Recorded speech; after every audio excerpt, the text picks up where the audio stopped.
नमस्कार दोस्तों, कैसे हैं आप लोग। उम्मीद करता हूं आप सभी लोग स्वस्थ होंगे, आपके परिवार में सब लोग स्वस्थ होंगे, आप खुश होंगे। तो सिंपल इंटरेस्ट की आज तीसरी क्लास हम लेने जा रहे हैं। उम्मीद करता हूं आप सभी लोगों ने पिछली दोनों क्लास बहुत अच्छे से पढ़ ली होगी। तो पहले ही सवाल और बहुत अल्टीमेट सवाल है। आज की शुरुआत ही बड़े खतरनाक रूप से करेंगे हम, ठीक है। ध्यान से समझना है बढ़िया तरीके से। कोई धनराशि साधारण ब्याज की किसी दर से 8 वर्षों में 2900 रुपये हो जाती है और 10 वर्षों में 3000 हो जाती है। अब ये पैटर्न है, इसमें क्या बताएगा आपको, राशि बताएगा इतने वर्षों में इतनी हो जाती है और इतने वर्षों में इतनी हो जाती है। इस पैटर्न को कैसे करना है। अब जो हो जाती है राशि उसे क्या कहते हैं, उसे कहते हैं मिश्र धन। पूरे जब भी आप चक्रवृद्धि ब्याज पढ़ो, साधारण ब्याज पढ़ो, जब भी वो कहे हो जाती है, तो देखिए ये कोई राशि थी, पता नहीं कितनी राशि थी, ये क्या हो जाती है। पहली कंडीशन पड़ी 8 वर्षों में 2900 रुपये हो जाती है।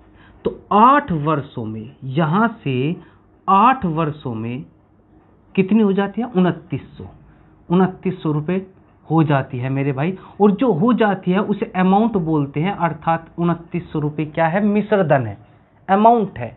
8 वर्षों में इतने हो जाती है और 10 वर्षों में 3000 हो जाती है। यहां से ही, यहीं से ही, अर्थात यहां से तुलना करी तो 10 वर्षों में कितना हो जाती है मेरे दोस्त, 3000 हो जाती है, 3000, अर्थात अमाउंट कितना हो गया, 3000। तो क्या करना है आपको देखना है वर्षों में कितने का अंतर है, अर्थात 2 वर्ष में आपको कितने का ब्याज ज्यादा मिला। 2900 रुपये था, 3000 हो गया, अर्थात कितना ब्याज मिला, वो ब्याज ही मिलता है। 2 वर्ष का जो आपको ब्याज मिला वो मिला आपको 100 रुपये, ठीक है भाई। 2 वर्ष का हो गया। आप हर बार कितने वर्ष का निकालेंगे, 1 वर्ष का ब्याज निकालेंगे, 2 से डिवाइड कर देंगे, अर्थात कितना, 50। सबसे पहला काम आपको ये करना है। फिर आप देखो जरा 8 वर्षों में कितनी हो जाती है, 2900। तो आप 8 वर्ष का ब्याज निकालेंगे। कितने वर्ष का, 8 वर्ष का ब्याज जो सिंपल इंटरेस्ट है वो हो जाएगा 400 रुपये, गुना कर दी मैंने।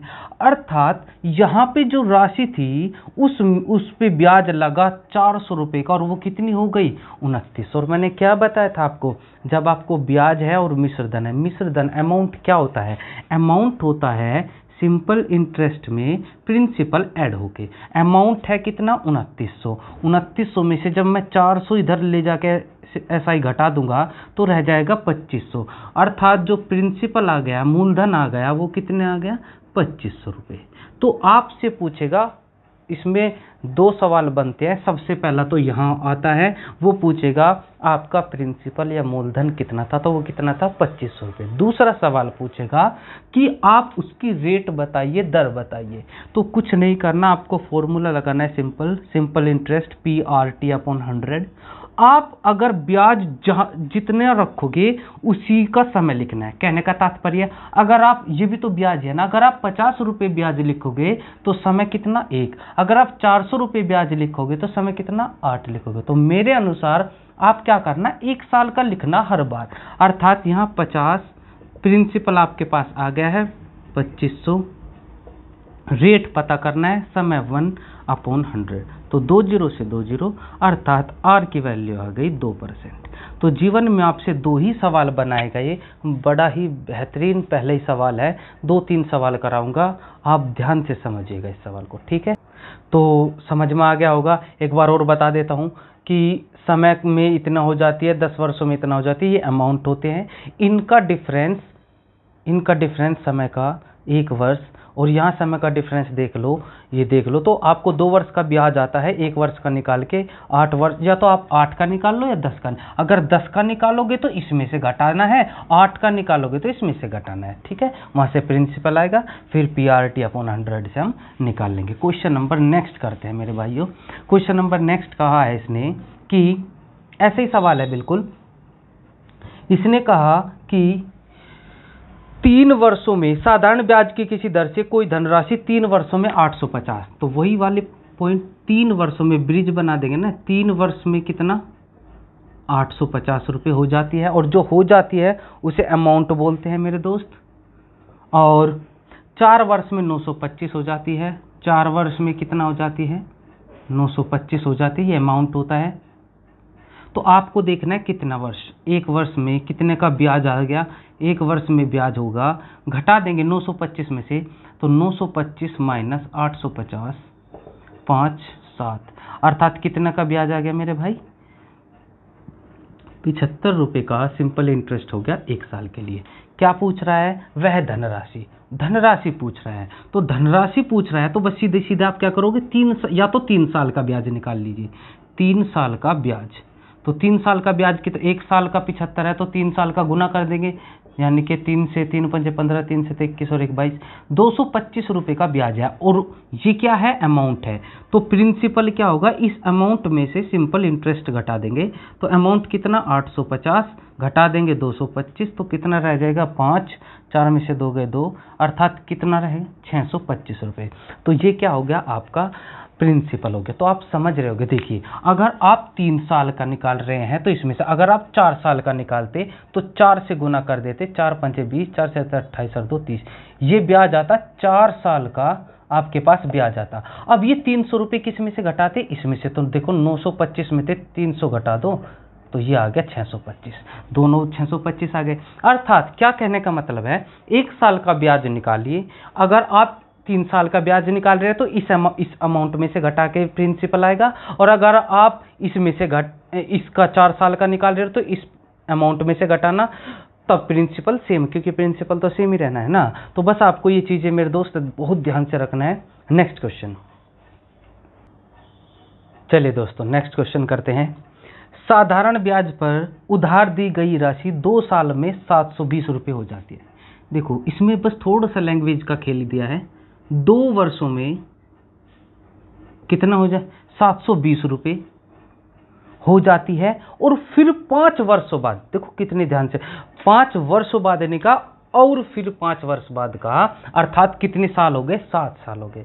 ध्यान से पढ़ना है, इसने कहा 2 वर्षों में 720 तथा और 5 वर्ष में, मतलब अगले 5 वर्ष में, मतलब कितने वर्ष, 2 वर्ष हुए 5 वर्ष, अर्थात कितने वर्षों में, 7 वर्षों में। यही चीजें याद रखनी है। वर्षों में 720, 7 वर्षों में कितना 1020। और ये क्या है, ये अमाउंट है, जब भी हो जाती है समझ लेना अमाउंट है, ठीक है। तो कितने वर्षों का डिफरेंस, 5 साल, 5 साल का ब्याज कितना, घटा देंगे 0 0 3, ठीक है, 300 रुपये का ब्याज आ गया। अब 1 साल का निकालना है 60 रुपये का ब्याज, फिर क्या करना है, सोचो, दिमाग लगाओ। आपको या तो 2 वर्षों का निकालिए, तो 2 वर्ष का कितना हो जाएगा 120, तो 2 साल का ब्याज आ गया। अब हम इसमें ब्याज ऐड है, तो प्रिंसिपल मूलधन क्या होगा, इस अमाउंट में से 2 साल का ब्याज घटा देंगे, कितना आ जाएगा। तो आपके पास मूलधन कितना था 600 रुपये, इसने मूलधन ही पूछा है, लेकिन अगर वो आपसे दर पूछता, यदि वो दर पूछता तो सिंपल इंटरेस्ट लिखते 60, प्रिंसिपल हो गया 600, आर पता करना है, टाइम 1/100। तो मेरे भाई ये मैं आपको पहले एडवांस में बता रहा हूँ, कभी एग्जाम में ये पूछ ले। तो अगर दर आपको पूछ रहा है, आपसे रेट पूछ रहा है, तो आपको पहले प्रिंसिपल निकालना पड़ेगा, ठीक है। प्रिंसिपल निकालने के बाद आप ये काम करेंगे। क्लियर है, आगे बढ़ते हैं। चलिए अगला सवाल आसान है, कोई प्रॉब्लम नहीं होगी आपको करने में। 10% वार्षिक ब्याज की दर से, तो प्रतिशत है, परसेंटेज है, रेट है कितना 10% लिख लिया, की दर से किसी निश्चित समय के बाद, समय नहीं पता तो समय का मान पता करना है। मूलधन और साधारण ब्याज का अनुपात, किस किस का, मूलधन और साधारण ब्याज, मतलब प्रिंसिपल और सिंपल इंटरेस्ट का जो अनुपात है, रेशो है, वो कितना है 10:3। अर्थात प्रिंसिपल कितना है, मूलधन है 10, सिंपल इंटरेस्ट ब्याज कितना है 3, और ब्याज का तुरंत फॉर्मूला लगाएंगे, मूलधन गुना दर गुना समय अपॉन 100 इक्वल टू 3, 2 0 से 2 0, कितने वर्ष आ गया 3 वर्ष आ गया। बहुत आसान सवाल, करिए।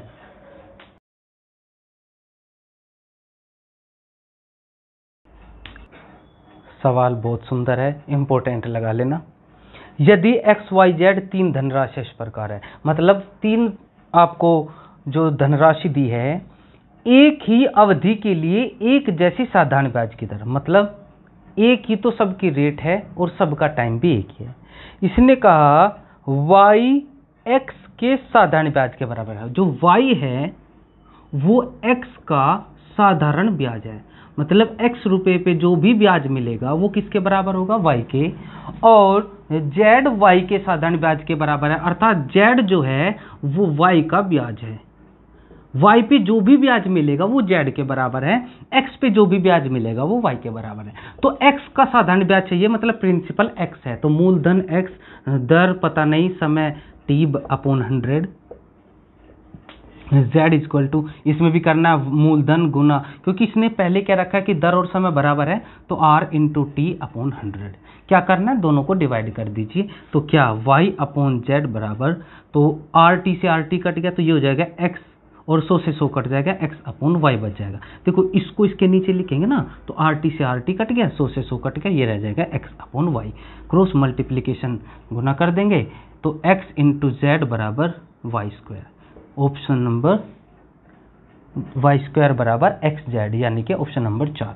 ठीक है, और बस समझना है कि x रुपए पे जो ब्याज है वो y है और y रुपए पे जो ब्याज है वो z है, दे रखा है। तो y का ब्याज का मतलब है मूलधन y है, x का ब्याज का मतलब मूलधन x है, और दर और समय तो दोनों बराबर है, सवाल में लिख रखा है। ठीक है, करिए। इसने कहा कि अच्छा सवाल है, बैंक द्वारा साधारण ब्याज की दर 5% से घटाकर, अर्थात दर थी 5% और घटा के कितनी हो गई, 3.5%। 3 से 1/2% का मतलब 3.5%। Okay bro. फिर इसने कहा किसी व्यक्ति की ब्याज में होने वाली वार्षिक आय 105 रुपये कम हो गई। मैंने आपको जब पहली वीडियो बताई थी, सबसे पहले दिन ही कहा था कि अगर दर हम बढ़ाते हैं तो हमारा ब्याज भी बढ़ के मिलेगा, और दर अगर कम करते हैं तो ब्याज भी हमें कम मिलेगा, सीधी सी बात है। ठीक है, तो अब 5% थे, 3.5% हो गया, अर्थात कितनी दर में कमी आई, दर में कमी आई 1.5% की, और रुपए में कितनी कमी आई, 105 रुपए की, अर्थात कमी को कमी के बराबर रख दे। ये आपको गिवन है जो सवाल में दिया हुआ है। ठीक है, अर्थात 1.5% बराबर 105, क्योंकि दर में जो भी कमी होगी वो ब्याज में की गई कमी के बराबर होगा। 1% बराबर क्या होता है, 105/1.5, पॉइंट हटा दे के 0, 15 सत्ते 105, अर्थात 1% बराबर 70, तो और मूलधन है 100, तो 100% बराबर 7000। ठीक है, तो इसने कहा राशि बताइए, तो राशि हो गई आपकी 7000। ठीक है, आराम से है, जो दर में कमी होगी वही उसके ब्याज में कमी के बराबर रखेंगे। ठीक है, करिए। अगला सवाल देख सकते हैं आप, साधारण ब्याज की वार्षिक दर 10% से कितनी हो गई, 12.5%, अर्थात 12.5% हो गई। सीधी सी बात है, अगर दर में वृद्धि हुई है तो उसके ब्याज में भी वृद्धि मिलेगी। कितने की वृद्धि हुई, 2.5% की, क्योंकि जितनी दर बढ़ेगी भाई दर rate is directly proportional to simple interest, अर्थात जिस हिसाब से दर बढ़ेगी उसी हिसाब से साधारण ब्याज बढ़ेगा, घटेगी तो घटेगा। ठीक है, और कितनी आय बढ़ी, 1250 रुपये आय बढ़ी। तो 1% का मान निकालेंगे, 1250/2.5, पॉइंट हटाएंगे 0, 25 पंजे 125, 500 आ गया, और मूलधन होता है 100%, तो 100 की गुना कर देंगे दोस्तों, अर्थात आ गया 50,000। ठीक है, आसान सवाल था, करिए।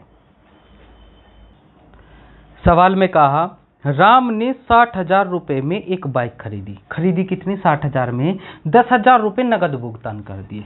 60,000 में आप बाइक खरीदने गए, आपने 10,000 का नगद भुगतान कर दिया, तो आपको कितने पैसे देने रह गए थे, 50,000 रुपये देने रह गए। ओके, इसने कहा शेष राशि का 2 वर्ष के बाद 15% की साधारण ब्याज पर भुगतान किया गया, अर्थात इस 50,000 को आपने 2 साल बाद दिया और कितने प्रतिशत के ब्याज की दर पर, 15 की दर पर दिया। वो कह रहा है ब्याज के रूप में कितना पैसा अधिक देना पड़ा, तो ब्याज 60,000 पे नहीं लगेगा, क्योंकि 10,000 तो आप कैश दे चुके हो एडवांस में, तो आपको ब्याज लगेगा केवल 50,000 रुपये। तो ब्याज बराबर मूलधन PRT, आर कितनी दे रखी है 15%, समय कितना दे रखा है 2 और अपूर्ण में 100, 2 जीरो से 2 जीरो, 15 दूनी 30, 30 पंजे 150, तो कितना हो जाएगा भाई 15,000 रुपये। अर्थात उसने 15,000 रुपये ब्याज के रूप में एक्स्ट्रा दी। यही पूछता है, बस ये मैंने इस वजह से कराया, थोड़ा सा इसमें ये पॉइंट कह दिया कि ये इतने दे दिए शेष, तो ज़्यादा तो हार्ड है नहीं सवाल ये, लेकिन फिर भी आपको समझ में आना चाहिए। ठीक है, करिए। नेक्स्ट क्वेश्चन, किसी धनराशि का 4% की दर से 8 महीने का, किसी धनराशि का, पता नहीं तो एक काम करो P मान लो, 4% की दर से 8 माह का जो साधारण ब्याज है उसी धनराशि पर 5% की दर से 15 महीने का साधारण ब्याज 129 रुपये कम है। किससे? इस ब्याज से, इस वाले ब्याज से 129 रुपये कम है ये वाला ब्याज। तो पहले बेसिक से करते हैं, ठीक है। तो इसका जो ब्याज है वो इस वाले ब्याज से, जिससे होता है उसी में अकॉर्डिंग टू क्वेश्चन, क्या जो अगर ज़्यादा कहता है तो प्लस करना है, कम कहता है माइनस करना है, गुणा कहता है गुणा करना है। किसमें? जिससे कहता है। तो इससे कम है तो मैंने इसमें से 129 घटा दिए। इसका ब्याज क्या? मूलधन गुना दर गुना समय, महीने है साल में बदल दीजिए, और अपॉन 100। इसका ब्याज कितना? मूलधन गुना दर गुना समय 12 कर दिया। क्यों किया है? क्योंकि महीने में है, ठीक है, 129। इसे इधर ले आएंगे तो घट जाएगा डायरेक्ट। क्या क्या कॉमन आ गया? P आ गया और अपॉन 12 से, P अपॉन 1200, तो क्या रह गया? 4 8 32 माइनस 15 5 75, ठीक है, बराबर -129। ठीक है, इधर ये माइनस क्या है ना, या तो आप इधर ले जाते, बात वही है, कोई दिक्कत वाली बात नहीं। तो बड़े में से छोटा घटा देंगे, 3 7 में से 3 गए 4 गुना P अपॉन 1200 बराबर, माइनस आता तो मैंने माइनस से काट दिया 129, तो ये 3 बार कट गया, तो मूलधन आ गया आपका 3600।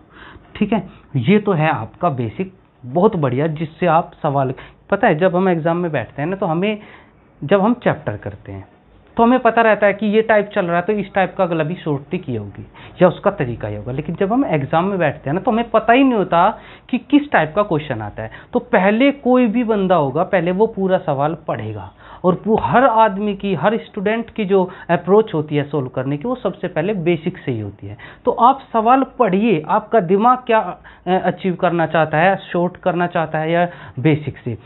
99% बच्चों की जो संभावना होती है वो बेसिक से ही होती है, क्योंकि वे सवाल पढ़ते हैं फिर साथ साथ लिखते जाते हैं, उन्हें ये नहीं पता होता कि क्या तरीका है, बस सीधी सी बात है, बेसिक क्या खत्म हो गया। ठीक है, अब आप इसका दूसरा तरीका, जब आपको याद हो गया तो आप इसका दूसरा तरीका भी जो पहले बताया हुआ है उससे कर सकते हैं। क्या तरीका है वो भी समझ लीजिए। देखिए, आपको मैंने बताया था RT होते दोनों, जब दोनों मूलधन है, तो मैंने टाइप करा रखा है ये, इसको हम 100 रुपये मान लेते हैं, बराबर है ना, तो 100 मान लेते हैं इसको। ठीक है मेरे दोस्त, तो इसका जब ब्याज निकालेंगे तो मूलधन गुना दर गुना समय और बटे 100, और महीने में है तो 12 से 12, तो 100 से 100 कट गया, क्या 32/12। ठीक है, इसका ब्याज निकालेंगे तो मूलधन गुना दर गुना समय 12 से और 100। ठीक है, तो ये आ गया 75/12। अब सवाल में ज्यादा कहे कम कहे, मतलब इनके ब्याज का अंतर दे रखा है, इनको घटाना है, और चूंकि आधार तो बराबर है तो 12 है, और अंतर करेंगे 75 में से 32 घटा देंगे तो ये आ जाएगा 43।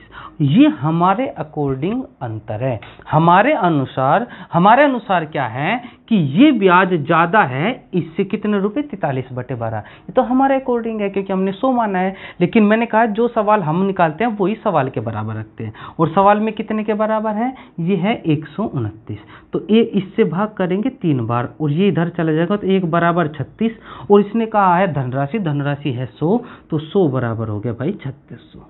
आई बात समझ में आपके? तो कहने का तात्पर्य यही होता है कि आप किसी भी तरीके से कीजिए, लेकिन आप पे सवाल आना चाहिए। ठीक है दोस्तों, उम्मीद है अच्छे से समझ में आ रहा है। कोई भी डाउट हो आप कमेंट बॉक्स में जरूर लिखा करिए कि ये बात समझ में नहीं, मैं अगली वीडियो में बता दिया करूँगा। ठीक है, करिए।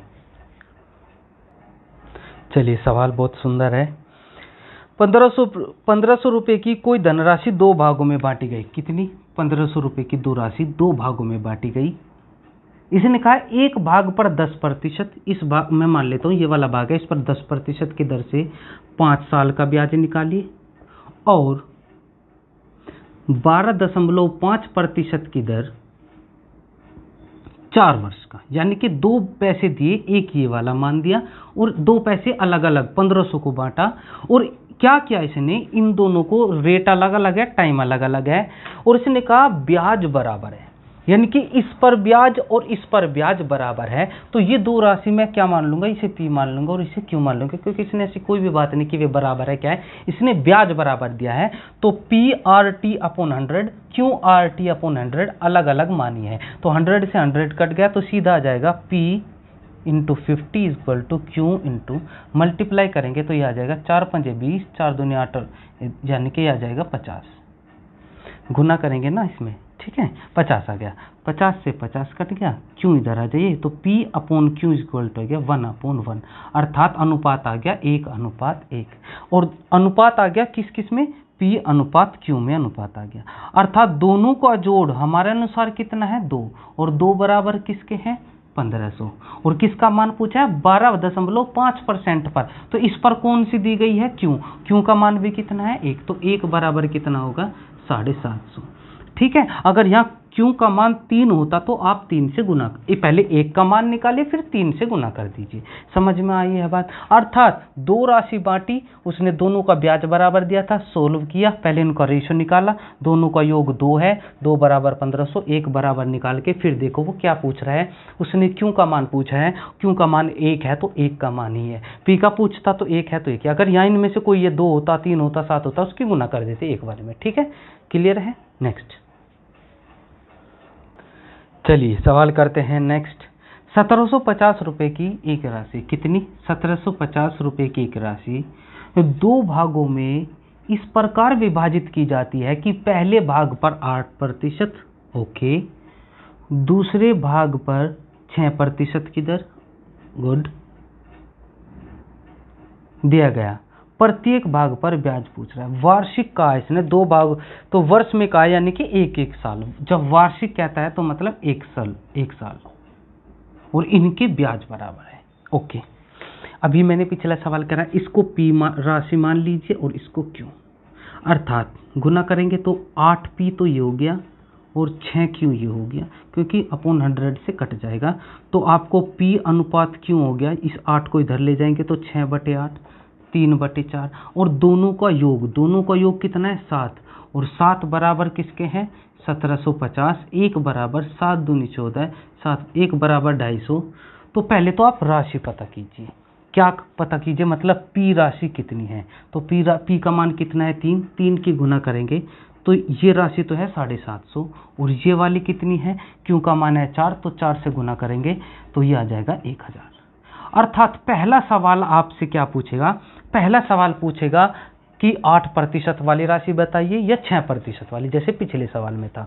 लेकिन एक सवाल और ऐड कर सकता है, जैसे इसने कहा प्रत्येक भाग पर ब्याज बताइए। उसने राशि नहीं पूछी है, उसने ब्याज पूछा है कि ब्याज बताइए। तो आप इस मूलधन को इसमें रख के फॉर्मूला निकाल दीजिए, PRT/100, या तो इसका SI निकाल दीजिए या इसका SI निकाल दीजिए, दोनों बराबर है तो किसी से भी निकाल सकते हैं। तो SI बराबर, अगर आप ये वाला मूलधन ले रहे हैं तो 750 P, R कितना लेंगे, 8, 1/100, 5 से 15, 5 दूनी 10, 2 चौक 8, यानी कि कितना रुपए का ब्याज, 60 रुपए का। अगर आप 1000 लोगे तो SI कितना, 1000 मूलधन गुना दर कितनी लोगे, 6 समय 100, अर्थात 60 रुपए। तो दोनों, चूंकि सवाल में क्या रखा है, दोनों ब्याज बराबर है तो उसने उस ब्याज का मान पूछ लिया। पिछले सवाल में ये पूछा था कि इतने प्रतिशत पर उसका मूलधन बताए। तो यही चीजें हैं, बस आपको समझना है क्या कह रहा है क्या नहीं कह रहा है, बड़े ध्यान से। सबसे आसान चैप्टर है, लेकिन एक एक शब्द पे ध्यान रखना है कि वो क्या कहना चाह रहा है। ठीक है मित्रों, नेक्स्ट। तो आज के लिए इतने ही रखते हैं, अगले वीडियो में सिंपल इंटरेस्ट जड़ से ख़त्म कर देंगे। ठीक है, उम्मीद करता हूँ आपको अच्छे से समझ आ रहा होगा। ठीक है दोस्तों, मिलते हैं नेक्स्ट वीडियो में। सी यू, टाटा, बाय बाय, जय हिंद।